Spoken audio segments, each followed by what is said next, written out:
Hola, muy buenas tardes para todos, que Dios los bendiga.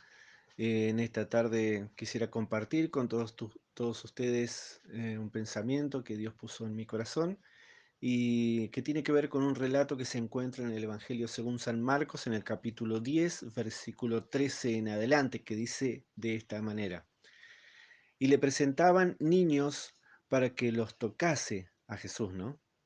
Le traían los chicos a Jesús. Y los discípulos reprendían a los que los presentaban. Y viéndolo Jesús se indignó y les dijo: Dejad a los niños venid a mí, y no se lo impidáis, porque de los tales es el reino de Dios. De cierto os digo, que el que no reciba el reino de Dios como un niño, no entrará en él. Y tomándolos en los brazos y poniéndole las manos sobre ellos, los bendecía. Hasta aquí los versículos, es el versículo 16, el último. Y a todo esto Jesús ya había comenzado su ministerio, venía de estar en Capernaum, ahora ya estaba en la región de Judea, al otro lado del Jordán, y volvió todo el pueblo a juntarse donde él se encontraba y todos esperaban a que Jesús les enseñara.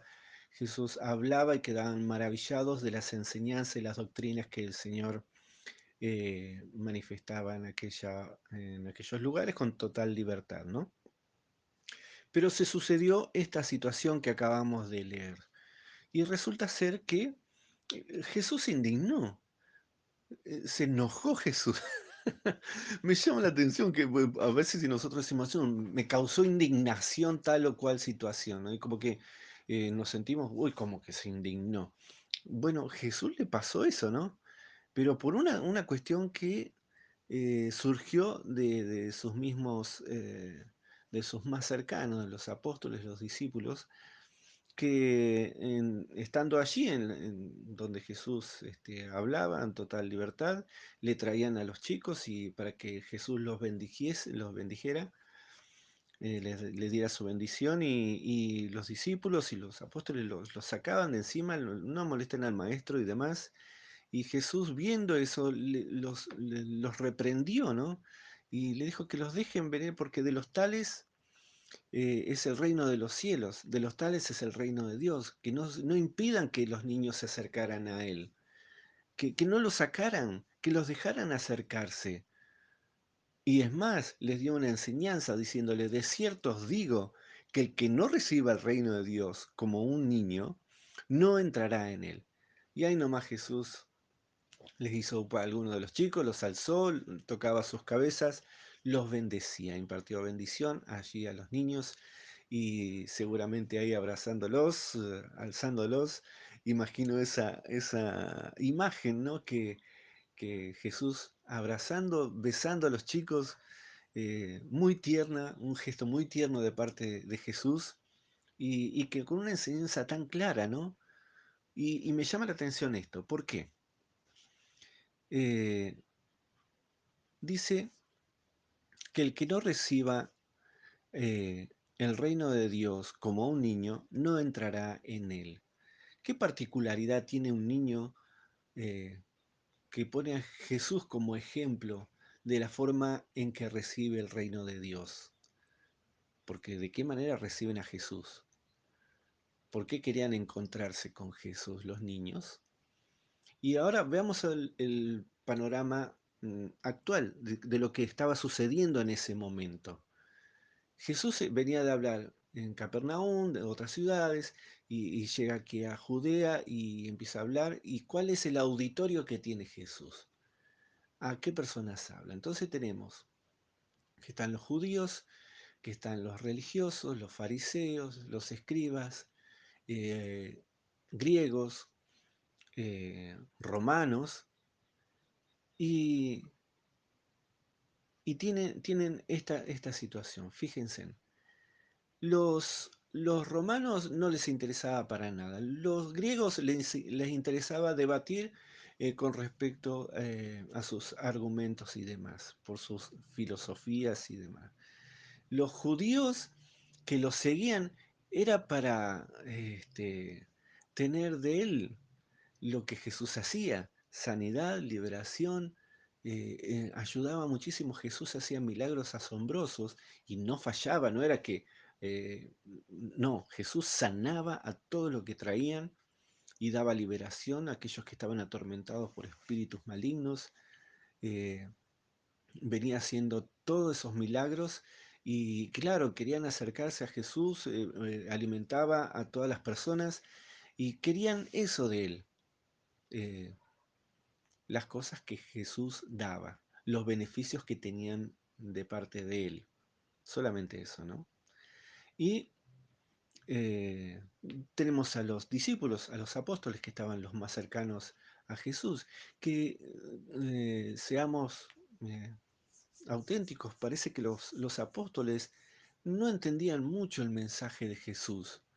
A veces las parábolas que él decía se las tenías que explicar después a los apóstoles, a los discípulos, porque no les quedaba en claro a ellos. Y eran testigos presenciales de milagros asombrosos y no les caía la ficha, parecía que no lo daban como algo, como un hecho trascendental y nada más, pero ni se daban cuenta que habían alimentado a tantas personas cuando él multiplicó los alimentos y recogieron 12 cestas, 7 cestas, y era como que no se daban cuenta qué pasaba.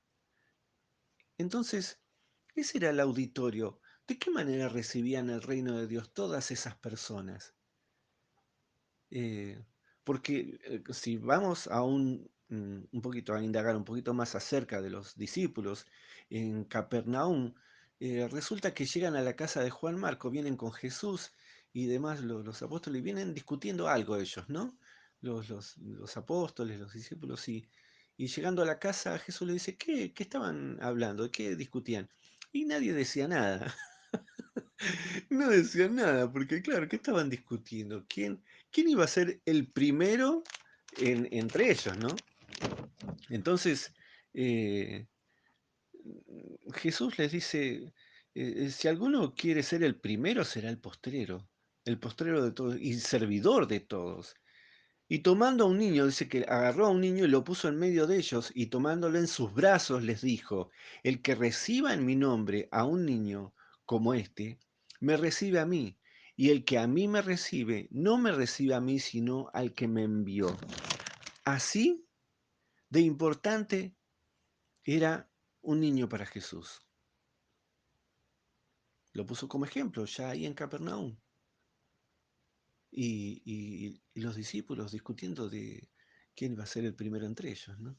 Entonces nuevamente acá aparecen los niños y ellos otra vez sacando a los chicos, que no molesten al maestro, ¿no? Y, y a veces y yo me pregunto, ¿no? ¿Qué, ¿Qué buscan las personas de Jesús? ¿Qué están buscando de él? Ya saben quién es Jesús, pero ¿qué buscan de él? ¿Buscan debatir sus argumentos para mostrarse más sabios que Jesús?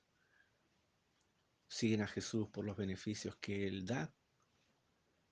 Eh, ¿No se dan cuenta exactamente el propósito de vivir la vida cristiana?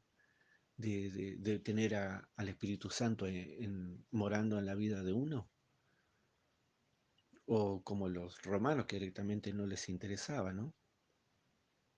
O como los niños que solo querían abrazar a Jesús, querían tocarlo, querían saludarlo, se reían con él. ¿Y Jesús qué le daba a los chicos? Impartía bendición, no les daba algo en particular. No recibían algo material, solo los tocaba, los bendecía, los alzaba, los besaba y nada más, pero los chicos querían estar con él. Entonces creo que hay una actitud extremadamente simple en ellos, en los niños, que nosotros podemos imitar. Y también preguntarnos qué buscamos de Jesús, ¿no? Y bueno, esto no termina ahí, porque el relato continúa. Fíjense, inmediatamente leo el versículo 16 que dice, y tomando los brazos, y tomándolos en los brazos, poniendo las manos sobre ellos, los bendecía. Al salir él para seguir su camino, vino uno corriendo e hincando la rodilla delante de él, le preguntó, Maestro bueno, ¿qué haré para heredar la vida eterna? Jesús le dijo, ¿por qué me llamas bueno? Ninguno hay bueno sino solo uno, Dios. Los mandamientos sabes, no adulteres, no mates, no hurtes, no digas falso testimonio, no defraudes, honra a tu padre y a tu madre. Él entonces respondiendo le dijo, Maestro, todo esto lo he guardado desde mi juventud. Entonces Jesús, mirándole, le amó y le dijo, una cosa te falta, anda, vende todo lo que tienes y dalo a los pobres, y tendrás tesoros en el cielo, y ven y sígueme, tomando tu cruz. Tendrás tesoro en los cielos, y ven, sígueme, tomando tu cruz. Pero él, afligido por esta palabra, se fue triste porque tenía muchas posesiones. Esta narración termina muy diferente a todo lo que nosotros podemos pensar. Se fue triste porque tenía muchas posesiones. A veces el exitismo en la terminación de las historias porque tuvo muchas posesiones fue feliz. Acá es al revés. Y fíjense, ¿no? ¿Qué buscamos de Dios? ¿Qué buscamos de Jesús? Este joven, este muchacho que se presentó delante de Jesús, cumplía todo. Pero cuando Jesús le dijo que vendiera todo lo que tenía, se fue triste porque tenía mucho. Entonces, la simpleza de recibir a Jesús como un niño debería llamarnos la atención y deberíamos hacernos esta pregunta, ¿no? ¿Qué buscamos de Él? ¿Qué buscamos de Jesús? ¿Solamente los favores? ¿Qué buscamos de Jesús? ¿Sus enseñanzas para enriquecer nuestras vidas? Eso estaría bueno. Y así recibirlo como los niños, con amor, con sinceridad, con humildad. Y esto no significa que no podamos pedirle a Dios que Él nos sosiegue en momentos de dificultad, porque Él nos ama como amó a los niños, como amó a todos aquellos que nos hemos equivocado en alguna oportunidad y que seguimos equivocándonos. Pero Él nos ama y Él tiene misericordia con nosotros y Él se conmueve por nuestra necesidad. Y ciertamente que pasamos necesidades y Él nos conoce y Él sabe lo que sucede en nuestro corazón, sabe lo que pasa con tu corazón. Y hay momentos difíciles que nos tocan vivir, pero acercándonos a Jesús, buscando de su gracia, de su poder para poder soportar justamente los embates del dolor, Él comprende nuestro corazón porque hay sinceridad. Así que cuando veamos a un niño, y siempre tenemos uno cerca, prestémosle atención. Creo que Jesús aún sigue hablando a través de los niños. Que Dios los bendiga y que en la paz del Señor nos acompañe en todo este tiempo. Amén.